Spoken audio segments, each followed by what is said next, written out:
কাঁঠাল, বলো গুরু। তুই মানিস তো আমি হলাম ফলের রাজা? আরে তা আবার বলতে গুরু, তুমি আছো বলাই তো লোকে আমাকেও বাজার থেকে কেনে। লন্ডন থেকে আমেরিকা সবাই আমাকে ভালোবাসে। গুরু, ওই দেখো কলা গাছ, ও বড় হলে আমাদের ডিমান্ড কিন্তু মার্কেটে কমে যাবে। ওর বড় হওয়া যে কোনো ভাবে আটকাতে হবে গুরু। আরে দূর দূর, কোথায় আম আর কোথায় এই শুকনো কলা গাছ। আর তাছাড়া ও বড় হতে হতে এখনো বছর খানেক সময় লাগবে। ততদিনে আমি পুরো জায়গা একাই কভার করে দেবো। ও বেটা আলো বাতাস না পেয়ে এমনিতে শুকিয়ে মরবে। আরে কাঁঠাল, তোর পাতাটা সরা ভাই, সুস্থই লাগছে। গুরু আমি না। এই তুই না মানে কি, এখানে কি আর কেউ আসে নাকি? আরে গুরু তুমি একবার তাকিয়ে দেখো, আমি না। এই তুই না মানে কি? এখন আবার এটা বলিস না যে 6 ইঞ্চি কলা গাছটা বড়। এই পচাম, কি বললি? ইয়ে মানে কলাবতী, তুই হঠাৎ কি করে বড় হয়ে গেলি? কেন, সবাই কি তোর মতো কামচোর ভাবিস না? 5 বছর ধরে ল্যাদ খেতে খেতে বড় হোস আর 2 বছর লাগে ফল দিতে। আমাকে দেখে শেখ, 6 মাসে বড় হয়ে 8 মাসে ফল দিয়ে দেবো। এই দেখ কলাবতী, এটা ঠিক হবে না কিন্তু। আমি তোর সিনিয়র, বড়দের সম্মান দিতে শেখ। ও বাবা, সম্মান? তোকে এখন ঠাসিয়ে চড় মারিনি, এই তোর ভাগ্য ভালো। আমি শুকনো কলা, হ্যাঁ? আমাকে আলো ছায়া না দিয়ে মারবি, হ্যাঁ? তুই বোধহয় ভুলে গেছিস যে তুই সিজনাল মাল। এই গরমের 2 মাসেই তো তোকে একটু মানুষ খায়। ইয়ে কলাবতী, তোমার মনে হচ্ছে ভুল হচ্ছে। গুরু কিন্তু সেভাবে বলেনি। তুই চুপ কর তো। এই কলাবতী হয়তো ভুলে গেছে যে আমি বছরে একবার আসে, আর যখন আসে তখন সবাই ফাঁসে।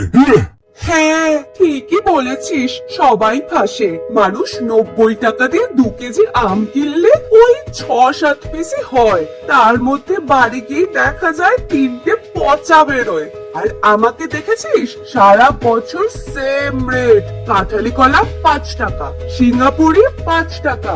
এবার তাহলে নিজের মুখে মানলি তো যে আমি দামি ফল আর তুই কম দামি ফল। দামি না ছাই, তোকে নিয়ে তো সমাজে মুখ দেখানো যায় না রে। কখনো শুনেছিস সিনেমার হিরোইন শুটিং এর ফাঁকে আম খাচ্ছে? হিরোইনকে তো লেটকে দিবি রে, শুধু ঘরে বসেই তো তোকে খাওয়া যায়। আমাকে দেখেছিস রেল স্টেশন থেকে এয়ারপোর্ট আর চায়ের দোকান থেকে মুদিখানা দোকান, 365 দিন আমার সেল থাকে। তাহলে শুনে রাখ কলাবতী, আমি হলাম মধুরে মধু। মানুষ যেমন দাম দিয়ে কেনে, তেমনি ঘরে বসে তৃপ্তি করে আয়েস করে খায়। আর তুই হলি 5 টাকার মাল, তুই এসব বুঝবি না। হ্যাঁ, ঠিকই বলেছিস, তুই মধু। তা বলছিস যখন পুরোটা বল। আবার কি বলবো? তোর মুখের আঠার কথাটাও বল। ঠোঁটে লাগলে তো আর কাউকে ছাড়িস না, একদম মৌমাছির কামড়ের মতো ঠোঁটটাও ফুলিয়ে দিস। কিরে, হেরে যাচ্ছিস বলে এখন আমাকে আম ছুঁড়ে মেরে চুপ করতে চাইছিস? ওটা আমি ছুড়িনি, বোটা ছিটে পড়ে গিয়েছে। তো আমার সাথে লাগতে না এসে চাঁদো, নিজের বোটায় জোর দাও। দেখ কলাবতী, তুই বোধহয় ভুলে গেছিস কাঁচা অবস্থায় আমার চাহিদার কথা। কাঁচা আম মাখা, আমের আচার, আম কাসুন্দি, আম ডাল, আম চাটনি, আম কুলফি, আম পান্না, আমের শরবত, আম মোরব্বা। উফ, অবশ্য কাকেই বা বলছি এসব কচি বয়সের কথা? আরে তুই তো একটা কাঁচকলা। হ্যাঁ, তোর এই আমের ওভারডোজে যখন মানুষের আমাশা ধরে যায়, এই আমার কাঁচকলার ঝোলিয়ে তাদের পেট শান্ত করে রে। তারপর 1 সপ্তাহ তো তোকে মানুষ ধরতে ভয় পায়, সেদিকে কি খেয়াল রাখিস? হ্যাঁ, তো আমার ভালো স্বাদের জন্য যদি কেউ বেশি বেশি করে খায় তাহলে তো আমার হবেই। তো সেটাও কি আমার দোষ নাকি? ও মা, এটা আবার বলতে? আরে আমাকে দেখে শেখ, আমি হলাম স্বাস্থ্যের প্রতীক রে।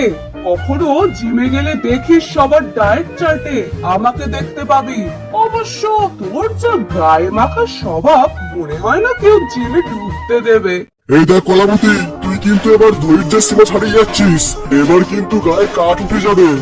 আয় না আয়, কাঁচা থোড় খাইয়ে দেবো। দুদিন না উল্টে শুয়ে থাকবি। তার আগে আসলে আটি শুদ্ধ ভরে দেবো তোর মুখে। আয় না আয় আয় আয় আয় দেখবি আয় না আয় না, আরে ভয় আয়, পাচ্ছিস আয়, কেন? আয়, এদিকে আয়, আয়, এদিকে আয়, আয়। গুরু গুরু গুরু ওই দেখো একজন হাতে কাঁচি নিয়ে আমাদের দিকে আসছে মনে হচ্ছে। ঠিক আছে শোন কলাবতী, এবার ওরা এসে আমাদের মধ্যে যার ফল নেবে সেই হবে ফলের আসল রাজা। বল রাজি? হ্যাঁ হ্যাঁ ঠিক আছে। শালাবাবু অনেক দিন পর আসলে, তাই আজকে তোমাকে তোমার দিদির হাতের সব থেকে সুস্বাদু রান্না খাওয়াবো, আমাদের পুকুরের গলদা চিংড়ি দিয়ে এই এঁচোড়।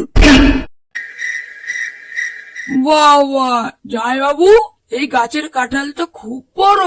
কি শালাবাবু, তোমার মনে হচ্ছে এই কাঁঠালটা পছন্দ হয়েছে? হ্যাঁ তা আগে বলবা তো। আরে দাঁড়াও এক্ষুনি কেটে দিচ্ছি, দাঁড়াও। এবার চলো, দেরি হয়ে যাচ্ছে, পুকুর থেকে মাছ ধরে বাড়ি যাওয়া যাক। এটা কি হয়ে গেল?